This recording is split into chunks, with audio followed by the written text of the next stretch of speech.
20세기와 21세기 초에 기독교 사상계에 가장 영향을 미쳤던 한 분이 있습니다.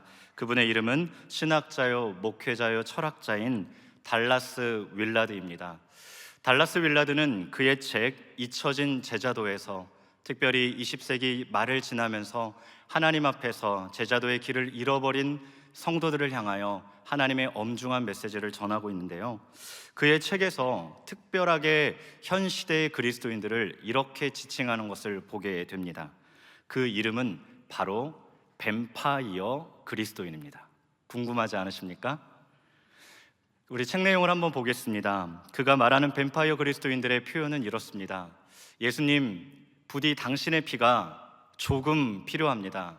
하지만 저는 당신의 학생이 되거나 당신의 성품을 닮을 마음은 없습니다. 솔직히 제가 인생에 즐기는 동안 좀 못 본 척 해주시렵니까? 천국에서 뵙겠습니다. 좀 어떠십니까? 마음에 확 와닿으십니까? 아니면 어떻게 저렇게도 될까라는 생각이 드십니까? 제가 이 글을 읽어 내려가면서 7년 전에 제가 섬겼던 한 교회의 부서 수련회에서 있었던 일이 떠올랐습니다. 수련회 기간 동안 학생들과 함께 빌립보서를 같이 공부했습니다. 수련회 기간 동안 할 수 있는 것은 딱 한 가지였습니다. 빌립보서를 읽고 또 읽고 또 읽고 또 나누는 것이었습니다. 너무 가고 싶지 않습니까? 아멘. 집회 둘째 날이었습니다. 함께 말씀을 나누고, 그리고 서로가 조별로 모여서 하나님께서 주신 말씀들을 나누는 시간을 가졌습니다. 그때 한 친구의 나눔이 그 자리에 있던 모든 교사들과 학생들의 시선을 사로잡았습니다. 왜냐하면 이 친구는요, 신앙과는 사실은 좀 거리가 먼 친구였습니다. 이 친구의 삶은 랩, 그리고 팝, 그리고 춤으로 가득 찼던 친구였죠. 그런데 그 친구가 조용히 일어나 많은 사람들 앞에서 이렇게 고백을 하였습니다. 가장 먼저 빌립보서 1장 29절을 먼저 읽겠다고 했습니다. 우리 같이 한번 읽어볼까요? 그리스도를 위하여 너희에게 은혜를 주신 것은 다만 그를 믿을 뿐 아니라 또한 그를 위하여 고난도 받게 하려 하심이라. 이 빌립보서 1장 29절 말씀을 읽어 내려간 후에 이 친구가 이렇게 고백하였습니다. 저는 싱가포르에서 오랜 시간 동안 자라났습니다. 그리고 좋은 부모님 덕분에 부족함이 없이 컸습니다. 그리고 랩과 음악과 춤을 위해 싱가포르의 대형 로컬 교회들을 이곳저곳 많이 찾아다녔습니다. 그런데 그 어느 곳에서도 예수님을 믿음으로 말미암아 고난을 받는다는 것과 십자가의 길을 살아야 가야 한다는 것을 단 한 번도 듣지 못했습니다. 그래서 저는 이 말씀을 보며 과연 이 땅의 교회들이 바른 길을 가고 있는지, 그리고 나는 지금 바른 신앙생활을 하고 있는지 고민하지 않을 수 없다라고 말하였습니다. 18살 학생이 말입니다. 이 한 명의 고백은요, 마치 뱀파이어 그리스도인처럼 살아가는 현 시대의 그리스도인들에게, 또한 뱀파이어 그리스도인들과 같지는 않지만 나의 삶을 바라보면 교회도 다니고 신앙생활도 하는데 예수님의 제자인지, 예수님의 길로 살아가고 있는지를 너무 많이 놓쳐서 하나님 앞에 부끄러움 가운데 나아가는 우리들에게 경종을 울리게 됩니다. 예수님의 제자들도 예외는 아니었습니다. 오늘 우리가 함께 읽은 누가복음 9장의 본문의 말씀은 참된 제자의 길은 무엇인지, 그리고 제자는 어떻게 살아가야 하는지를 말씀하고 계시는데요, 오늘 이 말씀을 통하여 오늘 우리 가운데 주시는 하나님의 음성 가운데 귀 기울이시기를 간절히 소원합니다. 누가복음 9장은 본격적인 제자도의 장이라고 말할 수가 있습니다. 예수님을 따르는 제자의 삶, 그리고 제자들이 어떻게 살아가야 하는지가 잘 기록되어져 있습니다.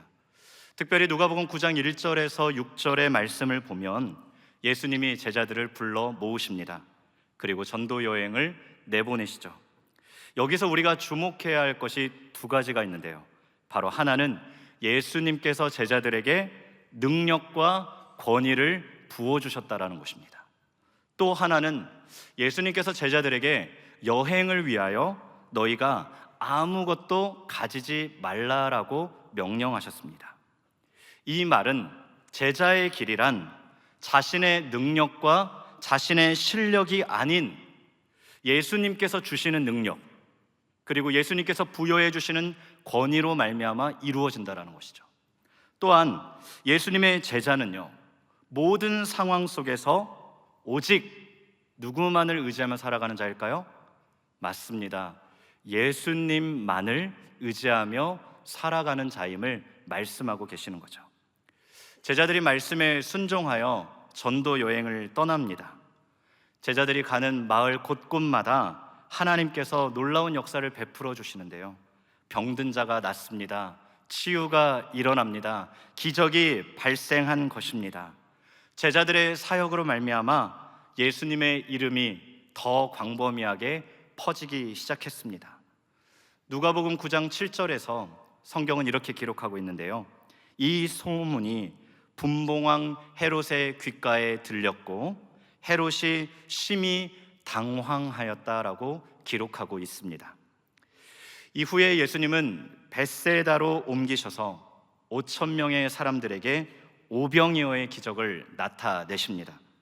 이미 수많은 기사와 이적을 베푸셨기 때문에 예수님은 유명하신데 오병이어 사건으로 예수님의 주가가 한층 더 올라갔습니다. 이곳저곳에서 사람들이 예수님께 나아옵니다. 예수님께 조금이라도 더 가까이 가서 예수님과 가까워지고 싶었던 것이죠. 예수님을 마치 우리의 모든 필요를 채워줄 정치적 메시아로 여기면서 예수님께로 다가선 것입니다. 그때에 예수님께서 제자들에게 한 가지 이상한 질문을 하십니다. 사람들이 나에게 대해 누구라고 하느냐라고 물으십니다. 그러자 제자들이 예수님의 질문 앞에 이렇게 대답합니다. 네, 예수님, 어떤 사람은 예수님이 세례 요한이라고 말합니다. 그러자 또 다른 제자가 아니야, 어떤 사람은 엘리야라고 말해. 그러자 또 다른 제자들이 이렇게 말합니다. 선지자 예레미야가 다시 나타났다라는 소리도 들립니다 라고 대답하였죠. 아무튼 예수님은 정말 멋지시고 대단하시고 모든 사람들이 예수님께 집중하고 있어요 라고 제자들이 신이 나서 대답하였습니다. 예수님은 잠시 뜸을 들이시고 제자들에게 재차 물으십니다. 너희는 나를 누구라 하느냐? 이렇게 제자들 가운데 우리의 마음속에 굉장히 호감이 가는 한 형제가 생각나지 않습니까? 이렇게 말보다 이렇게 행동보다 말이 앞서고 실수투성이고 성질이 아주 여기까지 하겠습니다. 바로 베드로입니다. 베드로가 이렇게 말합니다. 하나님의 그리스도 신이이다. 무슨 말입니까?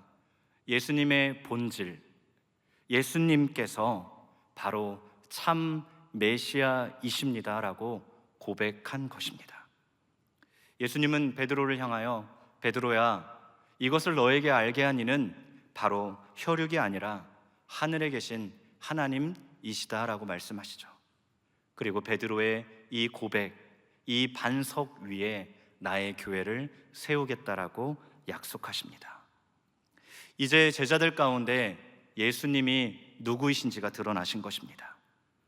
예수님은 세상이 구하는 정치적 메시아가 아니라 예수님은 바로 하나님의 아들이시오, 우리를 구원하시기 위해 이 땅에 오신 메시아이심을 선포하신 것입니다. 제자들의 마음 가운데 무언가 모르는 뜨거운 열망이 일어납니다. 와, 우리 번지수 제대로 찾았네. 이제 예수님이 통치하시고 예수님이 다스리시면 우리 한 자리씩 큰 자리 앉을 수 있겠네? 라고 속으로 생각하고 있었습니다. 이런 생각에 잠겨있던 제자들에게 예수님께서 매우 당혹스러운 이야기를 꺼내십니다. 22절의 말씀인데요, 우리 함께 같이 읽어보겠습니다. 이르시되 인자가 많은 고난을 받고 장로들과 대제사장들과 서기관들에게 버린 바 되어 죽임을 당하고 제3일에 살아나야 하리라 하시고. 제자들은 이런 말씀을 기대하지 않았을까요? 그래, 너희들 수고 많았다. 조금만 기다려. 조금만 참아. 내가 너희들에게 보상해 줄 거고 너희들은 큰 자리에 앉을 거야 라고 대답해 주시고, 제자들은 승리의 찬가를 불러야 할 그때에 예수님은 찬물을 끼얹듯이 이렇게 말씀하신 것입니다. 얘들아, 나는 많은 고난을 받을 거야. 얼마 안 있어서 장로들과 대제사장들과 서기관들에게 버린 바 될 거야. 그리고 나는 죽게 될 거야. 그 후에 3일 이후에 살아날 거야 라고 말씀하셨습니다. 예수님은 제자들에게 분명 부활을 말씀하셨지만 제자들의 귓가에는요, 그 소리가 전혀 들리지 않습니다. 그저 예수님의 고난, 예수님의 죽음이란 단어가 그의 머리에 각인되어 그들을 마비시켜 버렸습니다. 누가복음에는 기록되어 있지 않지만 마태복음 기사에는 이렇게 기록하고 있는데요, 마태복음 16장 22절의 말씀에 보면 이런 말씀이 있습니다. 베드로가 예수를 붙들고 무엇을 하였습니까? 항변하여 이르되. 여기서 항변하였다라는 이 단어는 NIV 성경이 이렇게 표현하고 있는데요, 바로 rebuke him. 이 rebuke him이라는 뜻은 질책하다, 꾸짖다라는 뜻을 갖고 있는데요, 베드로가 예수를 붙들며 항변합니다. 그리고 주님께 이렇게 말하죠. 주여, 그리 마옵소서. 이 일이 결코 주께 미치지 아니하리이다. 베드로가 이렇게 말하는 것입니다. 예수님, 예수님, 말도 안 됩니다. 절대 이런 일이 일어나서는 안 됩니다라고 말하는 것입니다. 사랑하는 성도 여러분, 이것이 베드로의 충정이었습니까? 이것이 베드로의 예수님을 향한 진정한 사랑 때문이었습니까? 만약에 베드로가 정말로 예수님을 충정심으로 그리고 사랑함으로 대답했다라면 이렇게 대답해야겠죠. 예수님, 아닙니다. 예수님이 걸어가실 그 십자가를 제가 대신 지고 걸어가겠습니다. 그런 말 하지 마십시오 라고 말해야 좀 적확한 표현이 아닐까요? 그런데 베드로는 자신이 생각한 예수 그리스도의 길을, 자신이 생각했던 제자의 길과 상충되는 상황이 발생하자 예수님을 향하여 예수님을 붙잡고 붙들고 항변하며 그를 비난하며 이렇게 말합니다. 예수님, 이것은 아니죠. 제가 모든 것을 다 버리고 주님을 따라온 것, 이런 길이 아닙니다 라고 말하는 것입니다. 마태복음 16장 23절의 말씀에 보면 좀 더 선명히 알 수 있는데요, 예수께서 돌이키시며 베드로에게 이르시되 사탄아, 사탄아, 내 뒤로 물러가라. 너는 나를 넘어지게 하는 자로다. 네가 하나님의 일을 생각하지 아니하고 도리어 사람의 일을 생각하는도다 하시고. 예수님은 즉각적으로 베드로를 향하여 강한 어조로 말씀하십니다. 사탄아, 내 뒤로 물러가라. 너는 나를 넘어지게 하는 자로다. 베드로를 향하여 사탄이라고 칭하시며 예수님은 예수님을 떠나 물러가라라고 명령하시죠. 베드로의 말이 예수님을 위한 것이 아님을 아셨습니다. 예수님께서 걸어가실 그 길을 따라가는 것도 아니었습니다. 그의 말은 예수님을 넘어지게 하는, 예수님을 넘어져 잡아뜨리는 말씀이었던 것이죠. 예수님을 곁에서 청종하며 함께 따라왔지만 베드로는 여전히 자기 자신이 그려놓은 자기의 그림이 있었습니다. 내가 생각한 제자의 길을, 내가 생각한 예수님을 따르는 길, 내가 생각한 십자가는 이러한 것이야 라고 자기만의 그림을 그렸던 것이죠. 예수님은 베드로를 향하여 네가 하나님의 일을 생각하지 아니하고 사람의 일을 생각한다라고 강력하게 꾸짖으십니다. 사랑하는 성도 여러분, 우리는 어떠합니까? 예수님께서 우리 앞에 십자가의 길을 말씀하실 때 우리도 예수님 앞에 나와 베드로처럼 항변하며 예수님, 이것은 아니지요.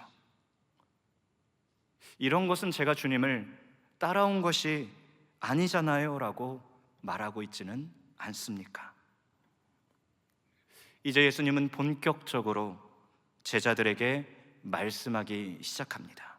우리 함께 누가복음 9장 23절의 말씀을 함께 읽어보겠습니다. 또 무리에게 이르시되 아무든지 나를 따라오려거든 자기를 부인하고 날마다 제 십자가를 지고 나를 따를 것이니라. 아멘.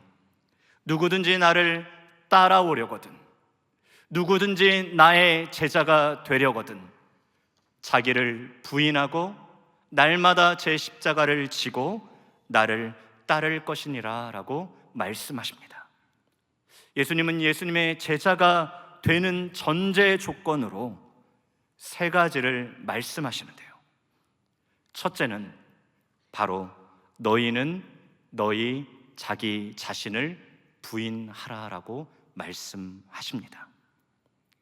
여기서 부인하다라는 헬라어로 쓰인 원어의 뜻은 아르네오마이라는 단어를 씁니다. 이 아르네오마이라는 단어는 그 뜻이 굉장히 의미가 강력한데요. 포기하다, 거절하다, 관계를 끊는다라는 뜻이 담겨져 있습니다. 예수님은 말씀하십니다. 나의 제자가 되기 위해서는 네가 가지고 있는 너의 생각, 네가 그려놓은 너의 그림, 네가 가지고 있는 너의 계획을 포기해야 해. 그리고 그 모든 것을 거절하고 끊어버려야 해라고 말씀하십니다. 하나님을 믿노라고 하면서도 우리의 마음속에 감추어져 있고, 아니 우리 마음속 저 깊은 곳에 독버섯처럼 자라있는 우리의 못된 자아를 주님께서 잘라버리라고 말씀하십니다. 자기를 부인하는 것은요, 결코 쉽지 않습니다. 나를 증명해야 되고, 나를 증명하고 나를 자랑해야 살아남는 이 시대 가운데 나를 부인한다니요, 이것은 우리가 가고 싶지 않은 길입니다. 아니, 너무나도 피하고 싶은 길입니다. 그런데 그 주님께서 우리에게 말씀하십니다. 너 정말 나의 제자가 되길 원하니? 그렇다면 너는 먼저 너 자기 자신을 부인해야 된다라고 말씀하십니다. 둘째로 예수님께서 말씀하시는 것은 자기 십자가를 지라라고 말씀하십니다. 예수님을 따르는 자에게는요, 그 제자들에게 각자의 십자가를 허락하십니다. 교회에서 신방을 하다 보면 참 놀라운 것을 발견합니다. 우리들은 그렇게 생각하잖아요. 학벌이 좋거나 부유하거나 자녀가 잘 되거나 내 삶의 직업이 탄탄하면 아무 문제가 없을 것 같잖아요. 그런데요, 돈이 많아도, 권력이 있어도, 내가 원하는 것들을 이뤄왔어도 모든 사람들에게 하나님께서 허락하신 십자가가 있다라는 것이에요.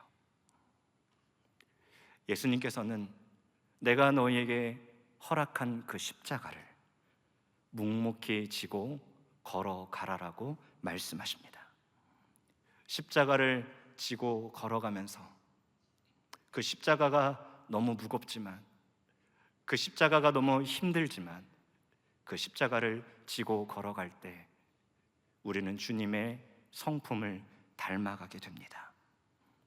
이 십자가가 너무나 힘겹고 어렵지만 이 십자가를 지고 나아갈 때 나도 모르는 사이에 뒤를 돌아보니, 아, 하나님께서 내 삶에 이렇게 하나님의 뜻을 이뤄 놓으셨구나, 아니 지금도 이루고 계시는구나를 우리가 깨닫게 되는 것이죠. 사랑하는 성도 여러분, 이 자리에 앉아있는 우리 한 사람 한 사람, 우리 모두에게 주님께서 주신 십자가가 있습니다. 예수님께서 겟셋마네 동산에서 하나님 아버지, 이 잔을 내게 거두어 주십시오라고 기도하였던 것처럼 우리도 주님 앞에 나아가, 주님, 저 이것만 거두어 주시면 안 되겠습니까? 라고 기도하는 그 십자가가 우리에게 있다라는 것이죠.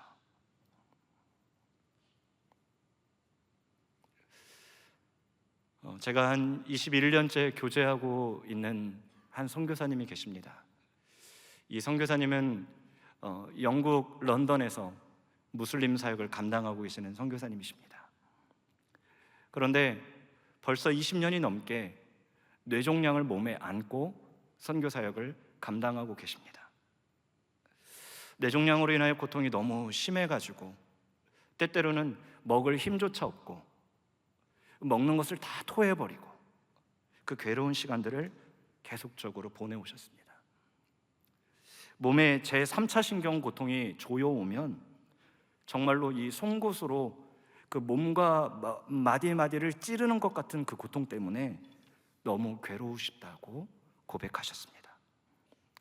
어느 날 선교사님께서 하나님께 이렇게 기도하였다고 합니다.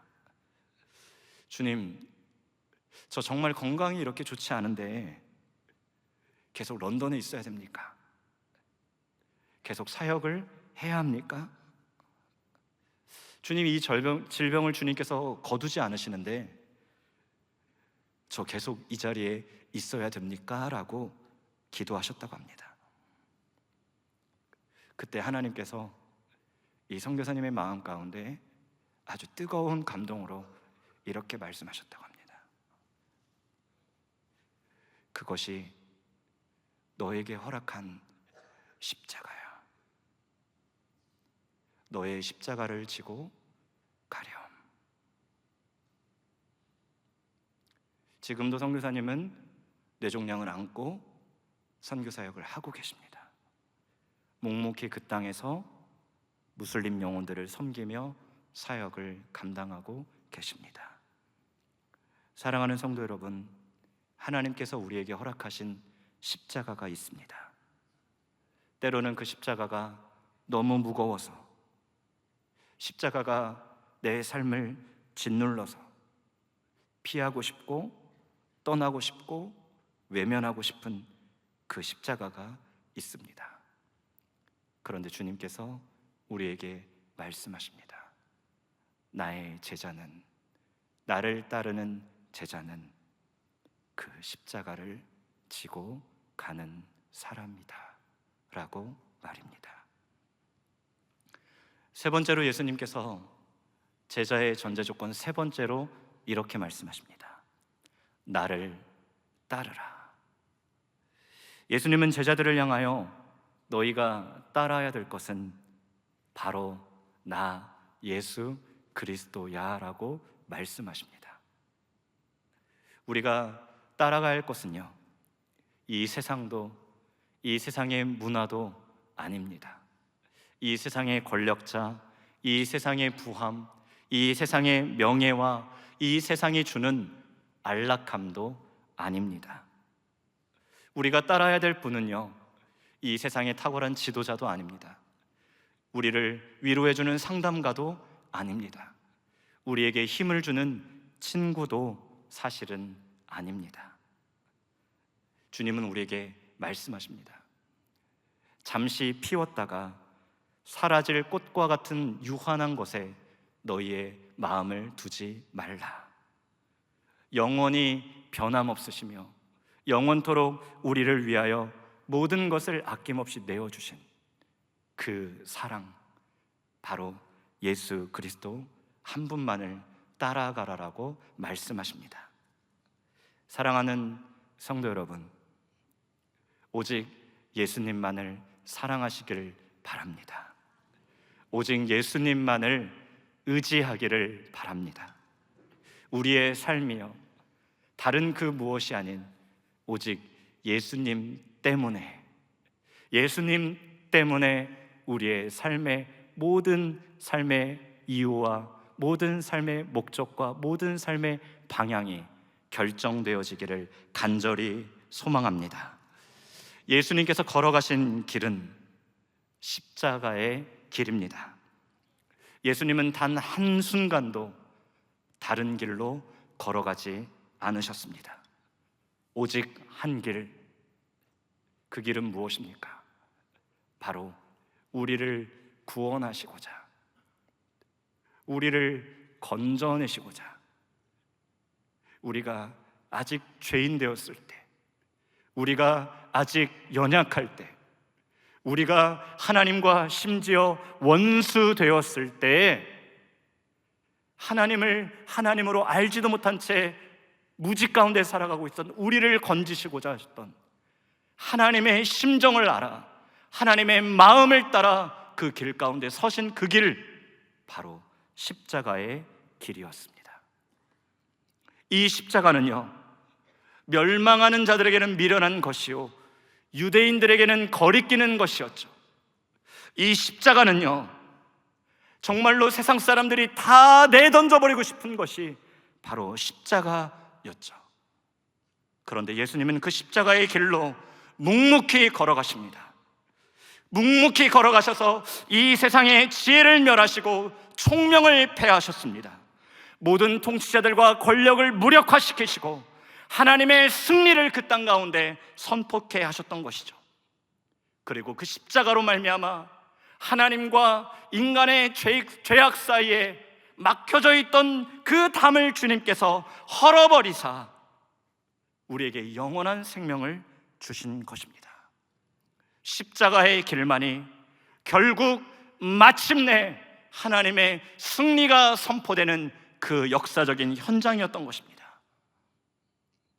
승리라는 찬양이 있습니다. 이 찬양의 가사에 보면 이런 고백이 나오는데요. 승리가 무엇인 줄 아는가? 우리는 승리하면 우리가 강압하고 압제하고 힘을 더 갖기를 원하는 것이라 생각하는데, 주님이 말씀하시는 그 승리, 그 십자가의 길 가운데 주어지는 승리가 무엇인 줄 아는가? 더 좋고 더 편한 가능성의 유혹을 저련히 잘라버리고 오직 주님만 따라가는 것. 승리가 무엇인 줄 아는가? 하고 싶은 말, 그 많고 많은 말 모두 힘겹게 꾹 누르고 오직 주님께서 내 삶 가운데 말씀하게 하시는 것, 그것이 승리입니다. 승리란 무엇인가?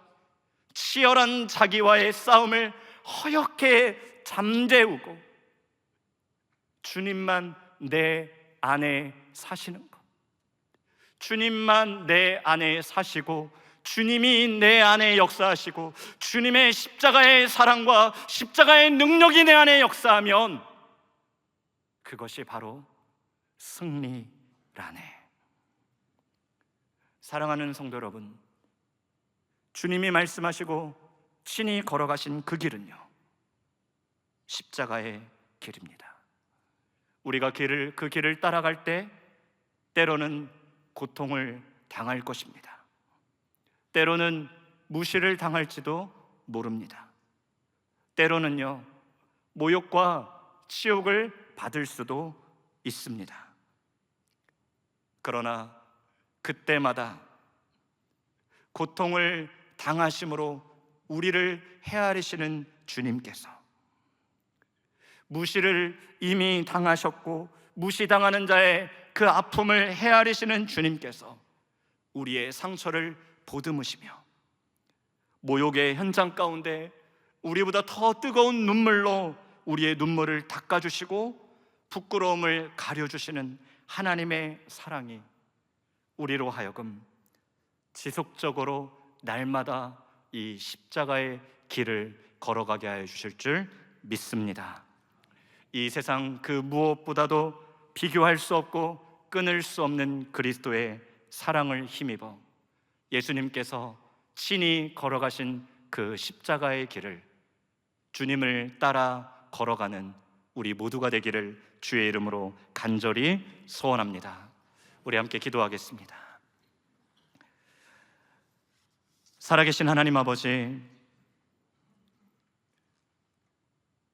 우리는 참 많이 부족합니다.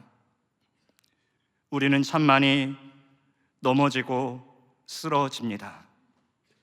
그때마다 주님께서 다시 한번 우리 가운데 말씀하십니다. 십자가의 길로 나아오라. 하나님, 우리가 다른 것으로 우리의 인생을 방황하지 않게 하여 주옵시고 오직 우리의 생명의 주가 되어 주시고 우리를 위하여 모든 것을 내어주신 예수 그리스도께서 걸어가신 그 길을 십자가의 길로만 걸어가는 하나님의 신실한 백성들 되게 하여 주옵소서. 그리하여 우리 모든 성도님들이 걸어가는 그 십자가의 길을 통하여 이 땅 곳곳 위에 예수 그리스도의 십자가의 능력과 부활의 생명과 놀라운 하나님의 은총이 머무는 거룩한 인생 되게 하여 주옵소서. 감사드리오며 우리의 모든 것 되신 예수 그리스도의 이름으로 기도드리옵나이다. 아멘.